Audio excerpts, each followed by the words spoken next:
Hey, what is up, dudes and dudettes? This is dude-diligence here, and it's a little late. I know I gotta go to sleep, but then I got a lot of work to do, therefore this video's come late, so I'm sorry.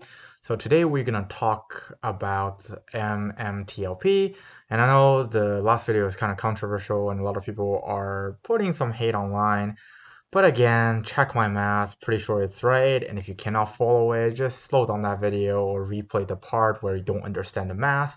But without further ado, let's talk about today's topic. So I promised you guys to talk about the logistics, basically the logistics of how to get listed on OTC, and then basically my theory behind why MMTLP, the dividend shareholder or the dividend preferred share, is listed on OTC, the implied process of putting them online or putting them on the market, the market making behind it, who is really benefiting from this activity and who is losing, and as well as there is some frequently asked questions that I need to answer, and everything goes back to about a couple of days ago, even I think a couple of weeks ago.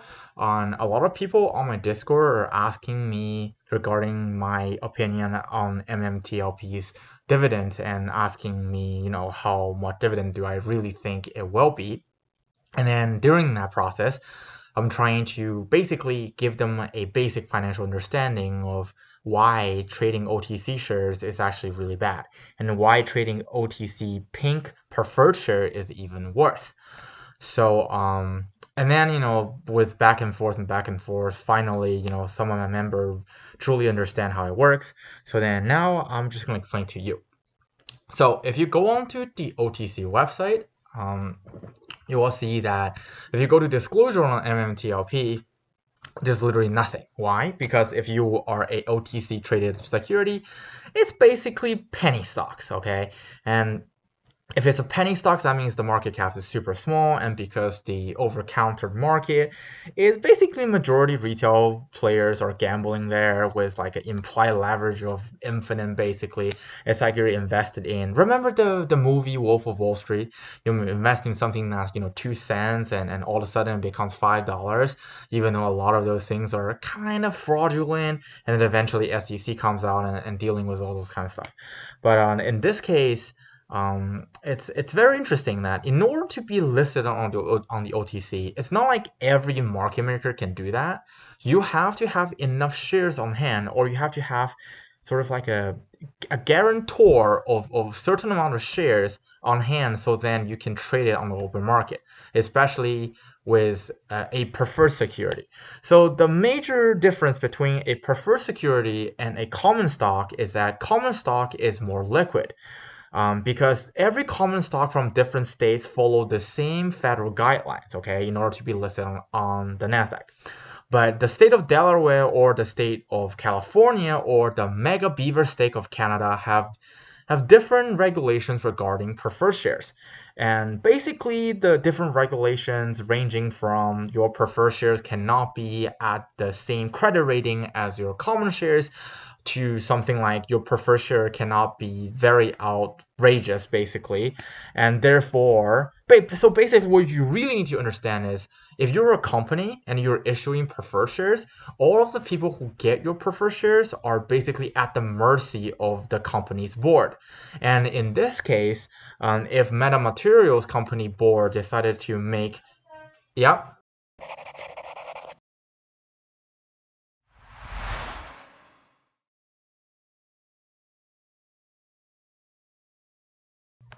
Well, oh, sorry about that. I got something emergency need to deal with. Anyway, so continuing.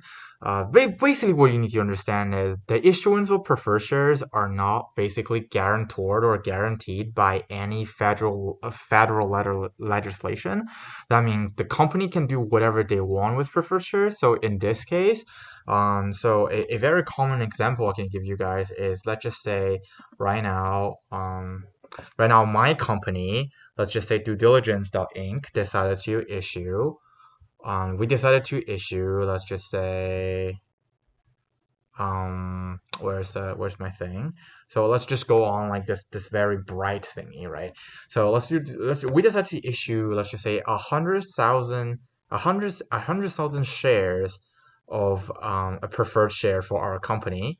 And those preferred shares, we are giving you a dividend, basically a dividend holder of X amount of dollars. Let's just say X amount of dollars. And then we're saying that, okay, so those are preferred A, right? And then later on, we realize that, hey, we don't have enough cash to pay for those dividends. And then in the bylaw of this dividend, we say that if we don't have enough cash to pay for these dividends, we will automatically transfer all of those shares into a third-party company. Let's just say it went from company A to company B, or it went from DDA to DDB. The very interesting part of preferred share is in a cap structure. Cap structure basically is the company's cash structure. Okay, so in a cap structure, let's just say, DDA eventually went bankrupt, or in this case, I don't know, like the oil co essentially becomes bankrupt. And then when DDA becomes bankrupt, we go back to DDA's balance sheet, right? And we go look at the debt holders, which are those, unsecured debts, debunture, note payable, or all of the debt that you own from the banks. Those debt will have the highest liquidation preferences. What does it mean is, let's just say we have like 100 million assets in appraisal, and we sold all of these assets for 100 million as what they worth on fair value. And then let's just say we own the bank about $50 million. And then the preferred shareholders, we owe them about, let's just say we owe them about $100 million in total, right? We got 100 million from selling our asset, and then we have common stockholders. Okay, we have common stockholders. Let's just say we owe them $25 million. Okay, and then we let's just say, because the liquidation preferences, that becomes the priority receiver of our money. That means, so what happened is, so we have $100 million and minus $50 million we owe to our primary debt collector, which is all those banks, right? That means we will have $50 million left. And then those $50 million then got divided between, first, we got to pay for our preferred shareholders, and then we pay for our common shareholders. In this case, the preferred owes like $100 million and 25. And then that means, only half of those preferred shares will be paid.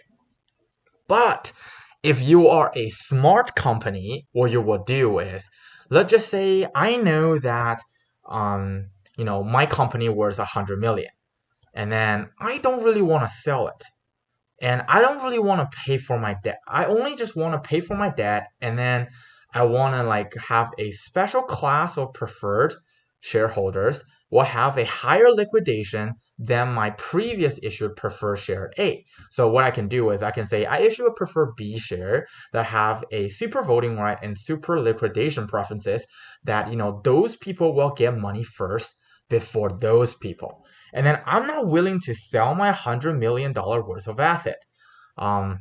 So what I'm going to do is I'm going to say, hey, I'm going to transfer the right of sale of those assets, or some random way of presenting those assets, to a third party company.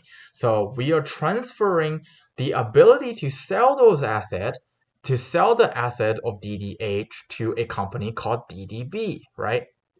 Okay, and then when we're transferring those, because all of your preferred A shares are pegged towards whether these assets got sold or not, therefore your preferred A stocks automatically get transferred to DDB's company. Okay, so then DDB is holding your shares instead of DDA. Okay, so now here becomes the complication here. Okay, so if I don't know if I can explain this perfectly, but this is how this is gonna go. So, and I love these kind of concepts. This is why I love finance. So how this works is there's a portion of the legality problems here, and then another portion of finance problems here. So in a finance problem, like let's just say DDA eventually becomes bankrupt, and because DDA becomes bankrupt, we have a third-party appraiser come in, because the court ordered those third-party people come in to appraise my $100 million asset. And then those $100 million asset will be delivered to this third party. So then the third party can distribute those assets to whatever is on the liquidation preference sheet on the balance sheet of DDA. But the complication here for those people who are holding those preferred share A stocks is those preferred share A stocks are no longer in a balance sheet of DDA. They're in a balance sheet of DDB, right? Does that make sense? But the thing is, DDB only holds the ability to sell those assets. But the thing is, those assets already being appraised by a third party. Therefore, because this company is already bankrupt, those assets no longer sort of have the proper right to sell anymore. So basically, DDA forego the right of sale of these 100 million shares because, for whatever reason, we went to bankruptcy court. And then the bankruptcy court will go through third party and collect those assets. Therefore, those people who are holding preferred A stock who are parking at BDB, those money will never get paid. Okay, you guys are like, what? Yeah, this is exactly how it works, okay? And then what is interesting here is because DDA now only holds, let's just say, preferred share B, right? The later preferred share. And then you have common stockholders, right? And then you have debt. Let's just say the debt is still 50 million, right?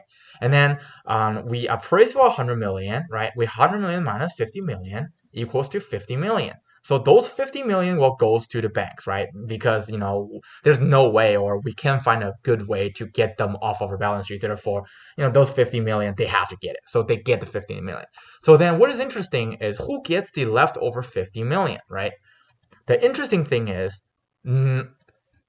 when this company is already bankrupt, right? The interesting is these shareholders, is the preferred B shareholders instead of the preferred A shareholders. You see? And then what the company can literally do is they can issue those preferred B shareholders to management or to holders or to insider holders. And then those preferred B people will get the rest of $50 million. They will probably issue more than whatever the holding price of DDA is. Let's just say they will issue 200 million worth of that.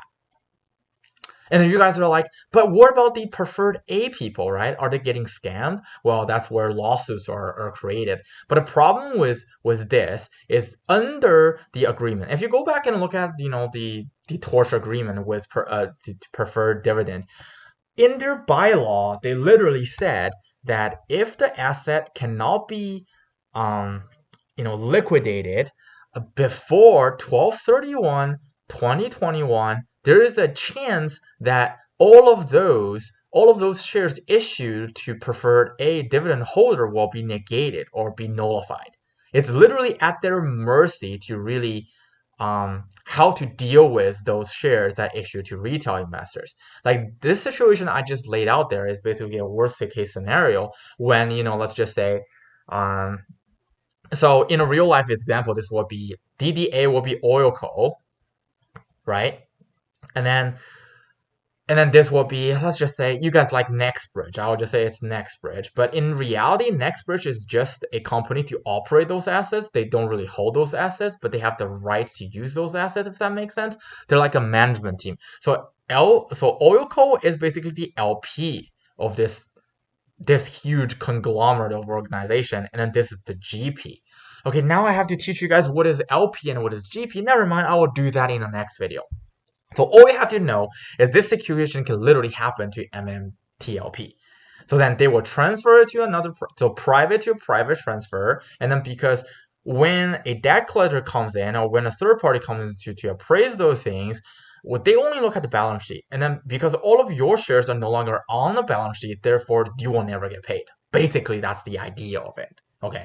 Okay, so this part is already getting explained. And then there's another part you guys do understand is you cannot be listed on the OTC unless you have control of shares. Okay, you guys are like, oh my God, there's so many hedge fund manipulations. Sure, there are hedge fund manipulations. But the problem with listing on OTC is you still need to have these securities on hand for it to be traded because the rule.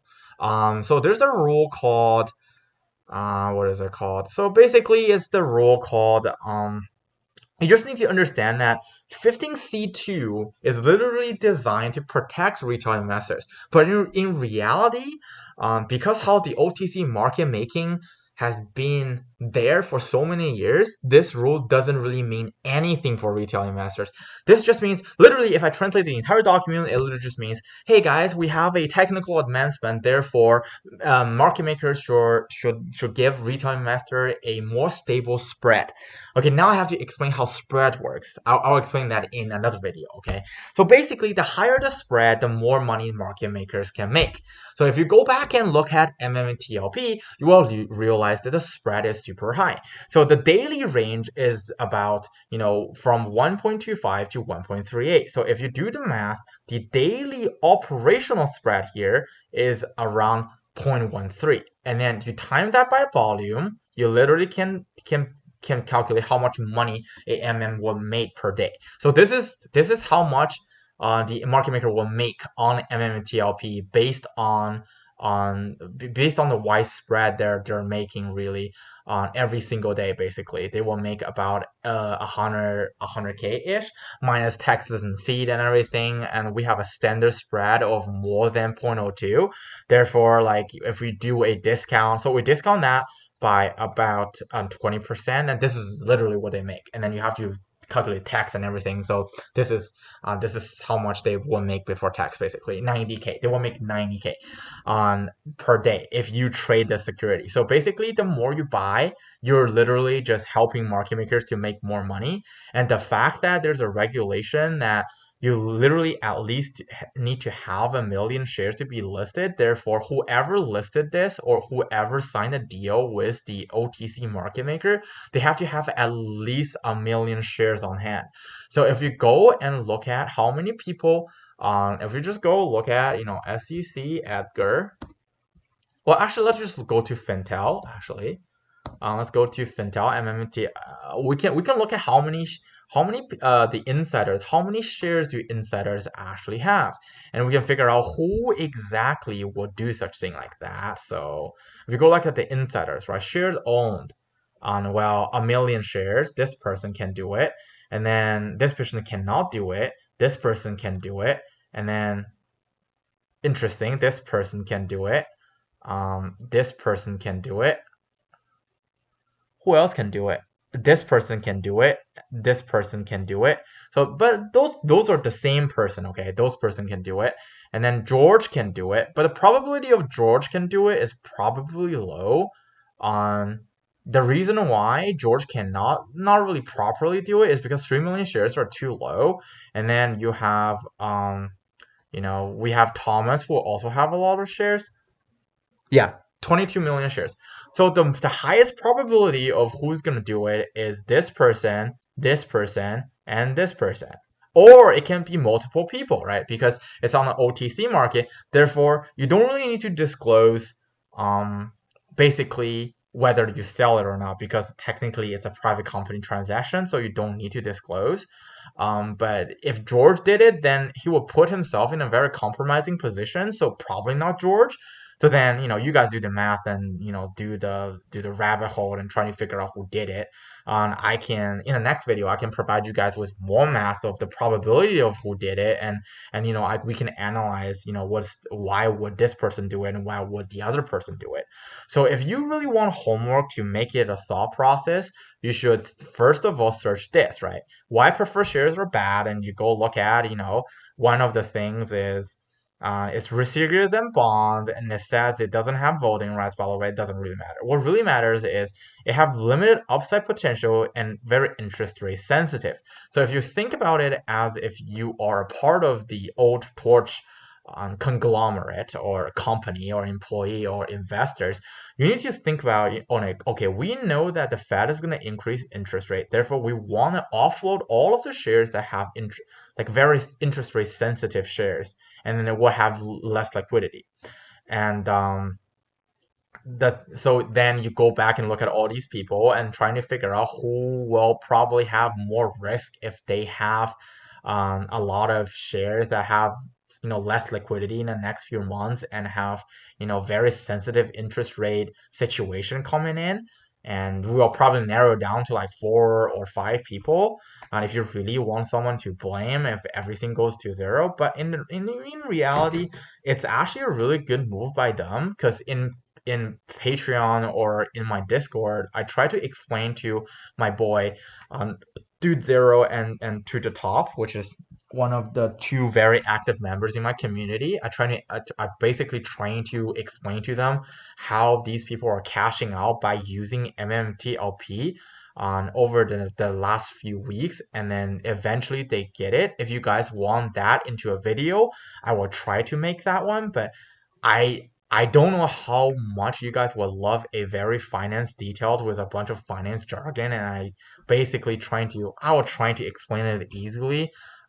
It's sort of like you have to sort of pivot your head a little bit when you're thinking about a situation, because it's actually intrinsically kind of uncomplicated if you think about a company structure, and then literally all these insiders are offloading, or potentially offloading. I have no idea who is offloading, but my theory is, or I'm basically 80% sure that it has to have one person that have a lot of shares, so then the market making deal can be made basically. And George public said, or presumptuously publicly saying that he's not really doing those shares, or doing the OTC deal, or he have no idea what is going on.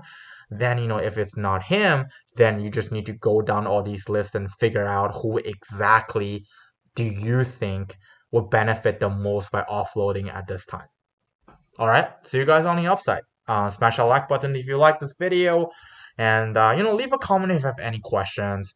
Again, I mean, I work in the industry. I know how it works, and it's kind of really sad as a retail investor, because we don't have a lot of ability to protect ourselves, or protect ourselves against fraud, protect ourselves against misinformation, or protect ourselves against certain interesting gray area scenarios like this. I'm just here to educate you guys that there's a possibility that it will happen. Again, we're not financial advisors. We do not give financial advices. Therefore, everything we say on this channel is for shits and giggles. See you guys on the upside.